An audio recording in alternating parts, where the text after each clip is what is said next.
মই আজি অনুভৱ কৰো যে আমাৰ মিচিং ৰাইজসকল যদি গোলাঘাটৰ পৰা শদিয়ালৈ নাথাকি সম্পূৰ্ণ ধুবুৰীৰ পৰা শদিয়ালৈ থাকিলেহেঁতেন অসমত কেতিয়াও মিয়া বাংলাদেশী সোমাব নোৱাৰিলেহেঁতেন। আজি গোলাঘাটৰ পৰা শদিয়ালৈ ব্ৰহ্মপুত্ৰৰ এটাও চৰ চাপৰিত অবৈধ বাংলাদেশী সোমাব পৰা নাই।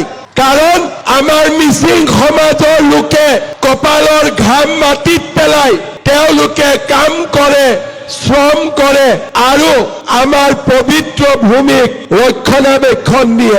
এবাৰৰ বাবে আপোনালোকে চিন্তা কৰক, গোলাঘাটৰ কাজিৰঙাৰ পৰা শদিয়ালৈ নাথাকি এই মিচিং সম্প্ৰদায়ৰ লোকসকল যদি বৰপেটা নলবাৰী ধুবুৰীতো থাকিলহেঁতেন আমাৰ অসমৰ এটুকুৰা মাটিও কেতিয়াও কোনো বাংলাদেশীয়ে লৈ যাব নোৱাৰিলেহেঁতেন। সেয়েহে মই মিচিং সম্প্ৰদায়ৰ লোকক অন্তৰৰ পৰা শ্ৰদ্ধা কৰো।